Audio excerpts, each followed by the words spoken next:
ଆଜିର ଚିନ୍ତାଧାରା ନିମନ୍ତେ ଆମେ ବାଇବେଲର ଏକ ମୁଖ୍ୟ ପଦକୁ ଦେଖୁଥିବା, ଯାହାକି ଏକ ଏପରି ଘଟଣା ବିଷୟରେ ଉଲ୍ଲେଖ କରାଯାଏ ଆମମାନଙ୍କ ପାଇଁ ତାହା ଏକ ଶିକ୍ଷା ଅଟେ। ଯାତ୍ରା ପୁସ୍ତକ 16 ଅଧ୍ୟାୟ ତାର 21 ପଦ।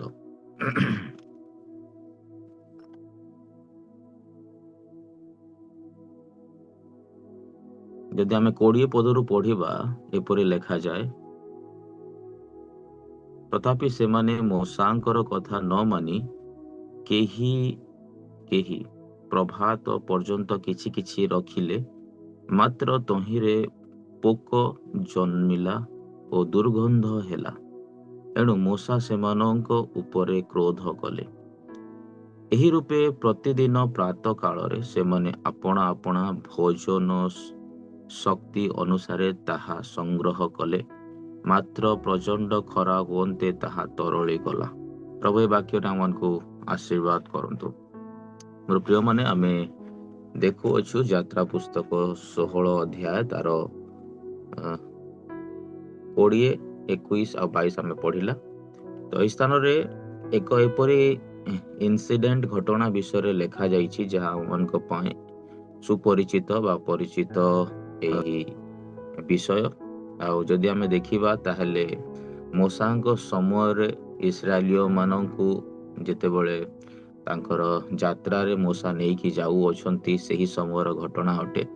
ଆଉ ଯଦି ଆମେ ଦେଖିବା, ଯେତେବେଳେ ଖାଦ୍ୟର ଆବଶ୍ୟକ ପଡ଼ିଥିଲା, ସେତେବେଳେ ପରମେଶ୍ୱରଙ୍କ ଠାରେ ମୂଷା ପ୍ରାର୍ଥନା କରିଥିଲେ, ନିବେଦନ କରିଥିଲେ। ଆଉ ପ୍ରଭୁ ମୂଷାଙ୍କର ପ୍ରାର୍ଥନା ଅନୁସାରେ ତାଙ୍କର ଲୋକମାନଙ୍କୁ ଖାଦ୍ୟ ଯୋଗାଇଥିଲେ।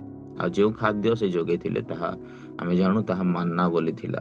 କିନ୍ତୁ ଯେତେବେଳେ ଏହା ସ୍ୱର୍ଗରୁ ଆସୁଥିଲା ଆଉ ଲୋକମାନଙ୍କୁ ଦିଆଯାଉଥିଲା, ସେତେବେଳେ ସେମାନଙ୍କର ଏକ ନିୟମ ଥିଲା ଯେ ସେମାନେ କିପରି ସଂଗ୍ରହ କରିବେ, କିପରି ତାହା ରଖିବେ ଏବଂ କେତେ ପରିମାଣରେ ତାହା ରଖିବେ। ଓକେ, କିନ୍ତୁ ଏମାନଙ୍କର ଯୋଉ କାର୍ଯ୍ୟ ଥିଲା ତାହା ଏକ ପର୍ଟିକୁଲାରଲି ଗୋଟିଏ ନିର୍ଦ୍ଦିଷ୍ଟ ସମୟକୁ ବୁଝାଏ। ଆମେ ସିଧାସଳଖ ପଢିଲା ଯେ ସେମାନେ କଣ କରୁଛନ୍ତି। ଏହି ରୂପେ ପ୍ରତିଦିନ ପ୍ରାତଃ କାଳରେ ସେମାନେ ଆପଣା ଆପଣା ଭୋଜନ ଶକ୍ତି ଅନୁସାରେ ତାହା ସଂଗ୍ରହ କଲେ ବୋଲି ଲେଖାଯାଉଛି। ପ୍ରତିଦିନ ପ୍ରାତଃ କାଳରେ। ତ ଯେତେବେଳେ ସେମାନଙ୍କର ଗୋଟେ ଖାଦ୍ୟର ସମୟ ନିରୂପିତ ହୋଇଥିଲା, ତାହା ଗୋଟେ ମର୍ଣ୍ଣିଂ ମାନ୍ନା ବୋଲି ସୂଚାଏ। ଓକେ, ତ ସେଥିପାଇଁ ଆମେ ବହୁତ ସ୍ଥାନରେ ଏହା ମଧ୍ୟ ଶୁଣିଥାଉ ଯେ ଡିଭୋସନ ଟାଇମରେ ମର୍ଣ୍ଣିଂ ମାନା ବୋଲି ମଧ୍ୟ ନାମ ଦିଆଯାଏ। ଓକେ, ତ ମାନ୍ନା ଗୋଟେ ଏପରି ଖାଦ୍ୟ ଅଟେ ଯାହା ଏକ ସ୍ୱର୍ଗୀୟ ଖାଦ୍ୟ ବୋଲି ମଧ୍ୟ କୁହାଯାଏ। କିନ୍ତୁ ଆମେ ଦେଖୁଅଛୁ ଏହି 20 ଅଧ୍ୟାୟରେ ଯେ 20 ପଦରେ ମୂଷାଙ୍କୁ ଯେଉଁ ନିୟମ ଦିଆଯାଇଥିଲା, ସେ ନିୟମକୁ ସେ ଷ୍ଟ୍ରିକ୍ଟଲି ସେମାନଙ୍କୁ ଶିକ୍ଷା ଦେଇଥିଲେ। କିନ୍ତୁ ସେହି ଲୋକମାନେ ନିଜର ସ୍ୱାର୍ଥ ଅନୁସାରେ ନିଜର ଚିନ୍ତାଧାରାକୁ ପରିବର୍ତ୍ତନ କରିଥିଲେ।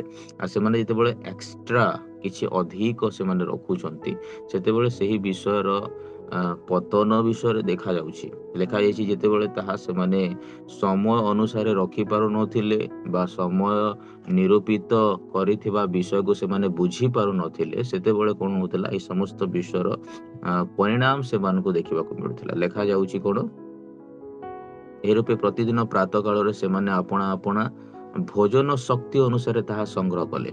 ଭୋଜନ ଶକ୍ତି ମାନେ ଆମେ ବୁଝିପାରୁଥିବା, ଯେତେ ଜଣେ ବ୍ୟକ୍ତି ଖାଇପାରେ ବା ଯେତେ ସଂଗ୍ରହ କରିପାରିବା କଥା, ତା ପାଇଁ ଯେତେ ପ୍ରଯୁଜ୍ୟ ସେତେ ସେ ସଂଗ୍ରହ କରିବା କଥା।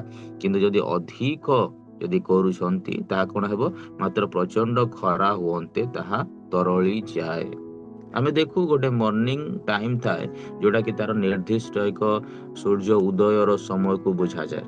କିନ୍ତୁ ଜଣେ ବ୍ୟକ୍ତି ଯଦି ନିଜକୁ ସମର୍ପିତ କରୁନାହିଁ, ଗୋଟେ ବ୍ୟକ୍ତି ଯଦି ନିଜକୁ ପ୍ରାତଃ କାଳରେ ଈଶ୍ୱରଙ୍କ ନିକଟବର୍ତ୍ତୀ ହେବାରେ ସକ୍ଷମ ନାହିଁ, ତାହେଲେ ସେ ସୂର୍ଯ୍ୟ ଉଦୟକୁ କେବେ ଦେଖିପାରିବ ନାହିଁ। बहुत सारे लोग आज भी हैं जो ମାନେ ସୂର୍ଯ୍ୟ ଉଦୟକୁ ଏନ୍ଜୟ କରିପାରନ୍ତି ନାହିଁ, ଆଉ ସେମାନଙ୍କ ପାଇଁ ତାହା କିଛି ପ୍ରଭାବ ମଧ୍ୟ ପଡ଼ିନଥାଏ। କିନ୍ତୁ କେତେ ଜଣଙ୍କର ଷ୍ଟେଟମେଣ୍ଟ ଏହା ମଧ୍ୟ ଥାଏ ଯେ ପ୍ରାତଃ କାଳରେ ଆମେ ଯେତେବେଳେ ସୂର୍ଯ୍ୟ ଉଦୟକୁ ଦେଖୁ ଆମେ ଗୋଟେ ନୂଆ ଆଶୀର୍ବାଦ, ନୂଆ ବ୍ଲେସିଂ, ନୂଆ କିଛି ବିଷୟକୁ ଆମେ ଅନୁଭବ କରିଥାଉ। ତ ଆମେ ବୁଝିପାରିବା ଆବଶ୍ୟକ ଅଟେ ଯେ ଦୁଇଟା ଷ୍ଟେଟମେଣ୍ଟ ଆମେ ଦେଖୁଛୁ, ଆଉ ଦୁଇଟି ଷ୍ଟେଟମେଣ୍ଟରେ ଭିନ୍ନ ଭିନ୍ନ ଚିନ୍ତାଧାରାକୁ ଦିଆଯାଉଛି, ଭିନ୍ନ ଭିନ୍ନ ଚିନ୍ତାଧାରାକୁ ଆମେ ମାନେ ଦେଖିବାକୁ ପାଉଛୁ। ତ ଏହି ସ୍ଥାନରେ ଶିକ୍ଷାର ବିଷୟ ଏହା ଅଟେ, ଯଦି ପରମେଶ୍ୱର ପ୍ରାତଃ କାଳରେ ଆମମାନଙ୍କୁ କିଛି ନୂତନ ଖାଦ୍ୟ ଦଉଛନ୍ତି, ତାହେଲେ ସେ ଖାଦ୍ୟକୁ ଆମେ କିପରି ସଂଗ୍ରହ କରିବା। ଗୋଟେ କଲେକ୍ଟିଭ ମାଇଣ୍ଡ ସେଟ୍ ରହିବା ବହୁତ ଭଲ କଥା ଅଟେ। କିନ୍ତୁ ଆମେମାନେ ଯେତେବେଳେ ମର୍ଣ୍ଣିଂ ସମୟରେ ମାନ୍ନା ଗ୍ରହଣ କରୁଅଛୁ, ନିଜର ବ୍ୟକ୍ତିଗତ ସମୟକୁ ପରମେଶ୍ୱରଙ୍କର ହସ୍ତରେ ଦଉଅଛୁ, ନିଜର ବ୍ୟକ୍ତିଗତ ଟାଇମକୁ ପରମେଶ୍ୱରଙ୍କର ହସ୍ତରେ ଆମେ ସମର୍ପିତ କରି କହୁଅଛୁ, ପ୍ରଭୁ ଧନ୍ୟବାଦ ଆଜିର ଏହି ପ୍ରାତଃ କାଳ ତୁମେ ମୋ ଜୀବନରେ ଦେଇଅଛ। क्योंकि वचन में बोला जाता है सुबह का प्रार्थना हमारा एक दिल से निकलने वाला एक धन्यवाद का बलि होना चाहिए। धन्यवाद नैवेद्य बलि बोली बाइबल रे लेखा जाउछि। ओके, धन्यवाद नैवेद्य बलि आमे उत्सर्ग करूछु। तो प्रभुंकर सम्मुखर आमे माने गोटे विषय रखिबा बहुत जरूरी अटे जे प्रभु धन्यवाद दउछु आज रही प्रातः काल रे तुम मानकु समय देल, सुजोग देल, तुमर सही वाक्य को आमे सुनिबु बा ग्रहण करि पारिबु। ओके, किंतु एही पद जो पढुतला आमे तार शेष पॉइंट रे लेखा जाउछि जे एणु मूसा सेमानक उपरे क्रोध। मूसा जेतेबेले गोटे विषय पई क्रोध करूछंती, आमे क्लियरली बुझिबा कथा क्रोध पछरे किछि कारण थाए। आजि जदि आमे गोटे व्यक्ति उपरे क्रोध करूछु, कोन पई क्रोध करिबा?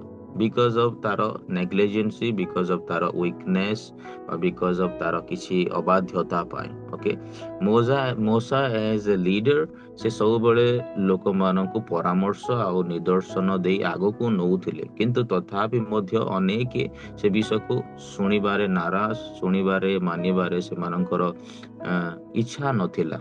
ओके, सब बळे आमे देखि थाउ अनेक समय लीडर्स मानकर जो माने समय जो दियंती से माने तांकर बहुमूल्य समय हो बा तांकर जे कोनोसी समय से माने अन्य मानक पई बाहर करंती, ताहा एक वैल्यूएबल समय थाए। Leaders are always worry about the believers and other people, किंतु से मानकर जो लोक माने थांती से माने से विषय को सेते मात्रा रे बुझी पारि न थांती। अनेक समय आमे जेतेबेले व्यक्तिगत भाव रे चिंता करि थाउ सेतेबेले ही आमे सेही समस्त सत्यता को जानि थाउ, किंतु जेतेबेले आमे ग्रुप्स रे आसीबा बा कोनोसी स्थान को आमे जाई कि निज पई नुहे किंतु अन्य मानक पई चिंता करिबा आरंभ करिबा, सेतेबेले ताहा भिन्न आकार नै थाए। ओके, तो मूसा आमन को जो शिक्षा रे आज शिक्षा दउ अछंती, मूसांकर लिखित एही वाक्य को आमे पढुछु जे से समर इंसिडेंट को से एक्सपीरियंस करिसंती आ से लिखिसंती एही विषय जे से क्रोधित हेले आ एही रूपे प्रतिदिन से मानको खाद्य मिलिला, किंतु ताहा समय अधिक होउतबा समय रे कोन होतला ताहा मेल्ट हे जाउतला बोल लेखा जाईछि। ओके, ताहा कोन होतला? प्रचंड खरा हुअन्ते ताहा तरळी जाउतला। बुझिबाकू पड़िबो किपरि खाद्य थिबो ताहा ताहा तरळी जाउछि, आ जदि समय रे जो व्यक्ति पहुंची पारु नाही से व्यक्ति से खाद्य को उपभोग करि पारु नाही बा पाई पारु नाही ता जीवन रे। ताहे बुझिबा जदि आजी समय रे गोटे विषय को आमे माने जदि पहुंची पारु नाहु बा समय रे ताहा ग्रहण करि पारु नाहु, ताहाले आम मानक पाई ताहा कोन होउछि? ताहा आमे हरउछु। ऑलवेज आमे गोटे विषय को ध्यान देवा कथा, गोटे मिनिस्ट्री लाइफ रे, गोटे व्यक्तिगत जीवन रे, आत्मिकतार यात्रा रे टाइम इज वेरी प्रेशियस। समय बहुत मूल्यवान अटे।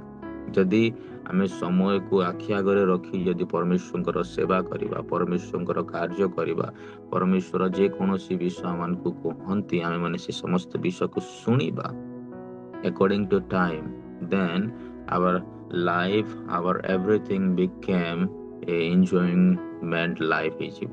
ଆମର ଆନନ୍ଦ ଆଉ ରହିବ ନାହିଁ, କାରଣ ପରମେଶ୍ୱରଙ୍କ ଠାରେ ଯେଉଁମାନେ ଆନନ୍ଦ କରନ୍ତି ସେମାନଙ୍କର କେବେ ମଧ୍ୟ ନିରାଶାପୂର୍ଣ୍ଣ ଜୀବନ ନଥାଏ। ବିକଜ गोटे प्रभुଙ୍କ सहित आनंद करुवा व्यक्ति से आनंद को भल भाव जानी था जे ईश्वरଙ୍କ सहित समय काटिबा एवं आनंद करवा केते मनोरम विषय अटे, केते आशीर्वादित विषय अटे। किंतु जो मैंने यही आनंद को उपभोग कर न थांती, यही आनंद को जानी न थांती, सेमानंकर लाइफ रे यह किछि मैटर करे नाही, बिकॉज से माने से आनंद को जानी नांती।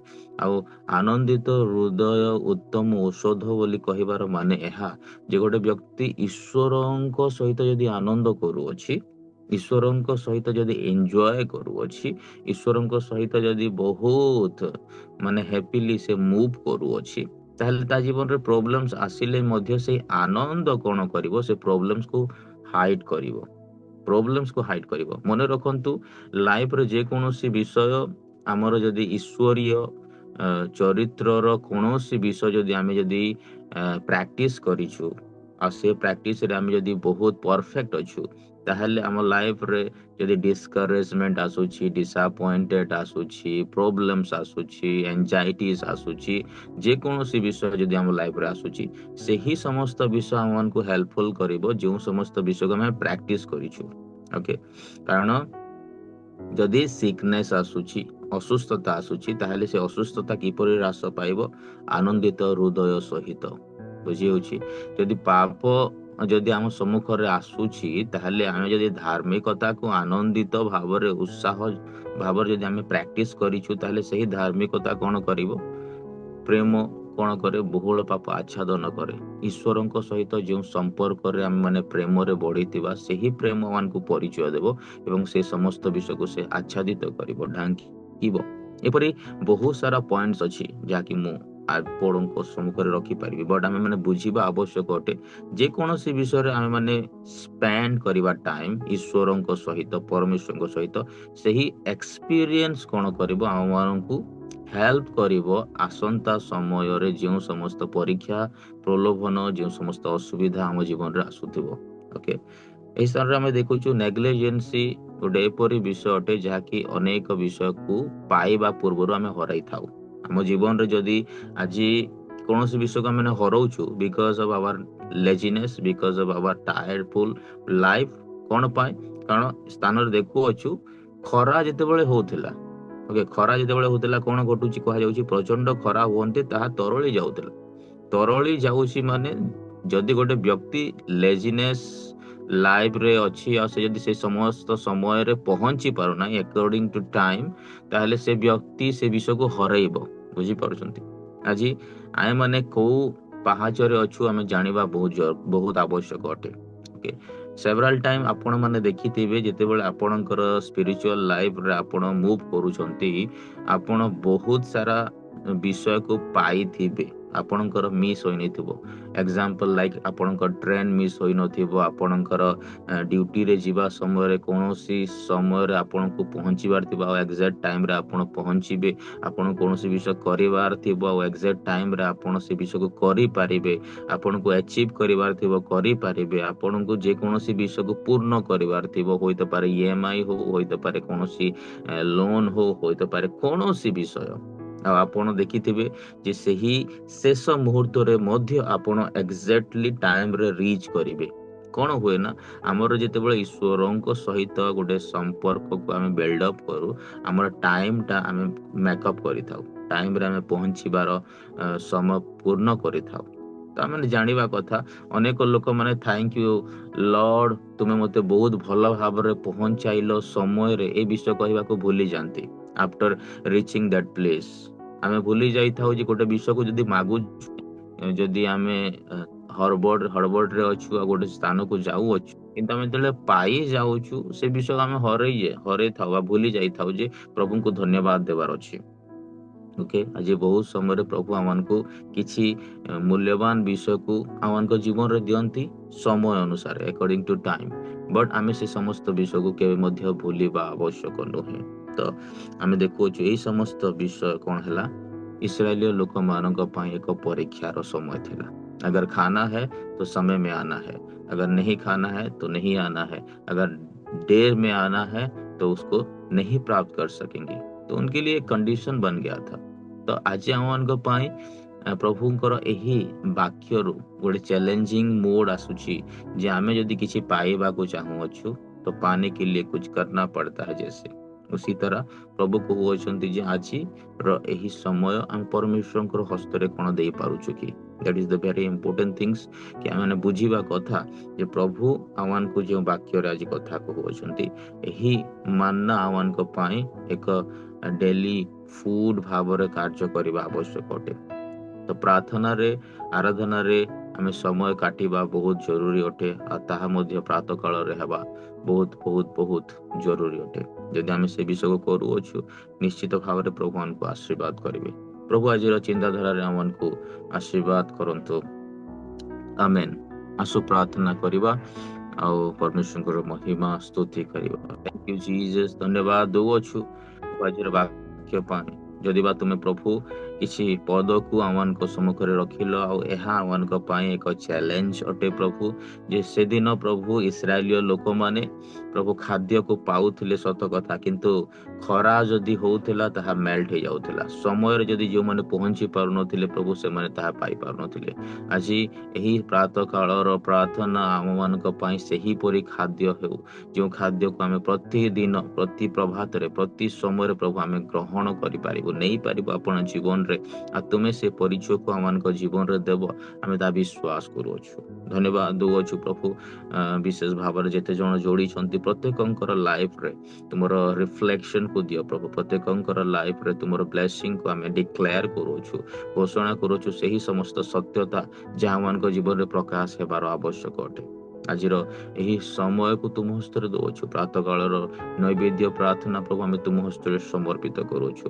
ଆମ ଜୀବନରେ ପ୍ରଭୁ ତୁମର ଆଶୀର୍ବାଦକୁ ଆମେ ମାଗୁଅଛୁ ପ୍ରଭୁ ସେହି ଆଶୀର୍ବାଦ ଆମମାନଙ୍କ ଜୀବନରେ ପ୍ରଚୁରତାର ହେଉ ଯେଉଁ ସମସ୍ତ ବିଷୟକୁ ତୁମେ ପ୍ରିପେୟାର କରି ରଖିଅଛ ପ୍ରଭୁ ତୁମେ ପ୍ରସ୍ତୁତ କରି ରଖିଅଛ ପ୍ରଭୁ ଆଜି ଅନେକ ସମୟରେ ଆମେ କିଛି ପାଇବା ଆଶାରେ ଥାଉ ପ୍ରାର୍ଥନା ଲଙ୍ଗ ଟାଇମ୍ ପର୍ଯ୍ୟନ୍ତ କରୁ କିନ୍ତୁ ସେ ବିଷୟକୁ ଆମେ ପାଇନଥାଉ because of our laziness because of our time ସ୍କେଡ୍ୟୁଲକୁ ଠିକ୍ ନ କରିବା ଦ୍ୱାରା ପ୍ରଭୁ ଆଜି ଆମେ ପ୍ରାର୍ଥନାରେ କହୁଅଛୁ ପ୍ରଭୁ ଆଉ ଘୋଷଣା କରୁଅଛୁ ପ୍ରଭୁ ଆମର ଟାଇମ୍ ସ୍କେଡ୍ୟୁଲକୁ ପ୍ରଭୁ ଆମେ ଯେପରି ପରଫେକ୍ଟ କରିପାରିବୁ ପ୍ରଭୁ ଏହି ପ୍ରାର୍ଥନା କରୁଅଛୁ ପ୍ରଭୁ ଆମର ନୈବେଦ୍ୟର ପ୍ରାର୍ଥନା ତୁମ ହସ୍ତରେ ସମର୍ପିତ କରୁଅଛୁ ପ୍ରଭୁ ଆଉ ପ୍ରଭୁ ଆମର ହୃଦୟକୁ ତୁମ ହସ୍ତରେ ଦେଉଅଛୁ ଆମର ମନକୁ ତୁମ ହସ୍ତରେ ଦେଉଅଛୁ ପ୍ରଭୁ ତୁମେ ତାହା ଗ୍ରହଣ କର ଏବଂ ଆଶୀର୍ବାଦ କର ପ୍ରଭୁ। ନିଶ୍ଚିତ ଭାବରେ ପ୍ରଭୁ ତୁମେ ଯେଉଁ ସମସ୍ତ ଶିକ୍ଷା ଦେଲ ପ୍ରଭୁ ତାହା ମାନଙ୍କ ପାଇଁ ଏକ ଆଶୀର୍ବାଦର ବିଷୟ ଅଟେ। ଧନ୍ୟବାଦ ଦେଉଅଛୁ ଆଜିର ଏହି ପ୍ରାତଃ କାଳରେ ପ୍ରଭୁ ତୁମେ ଯାହା କିଛି ଶିକ୍ଷା ଦେଲ ପ୍ରାର୍ଥନା ଶୁଣିଲ ଉତ୍ତର ଦେଲ ବୋଲି ଧନ୍ୟବାଦ ଦେଇ ଯୀଶୁଙ୍କ ନାମରେ ଏହି ପ୍ରାର୍ଥନାକୁ ରଖୁଅଛୁ। ଆମେନ୍ ଆମେନ୍ ଆମେନ୍।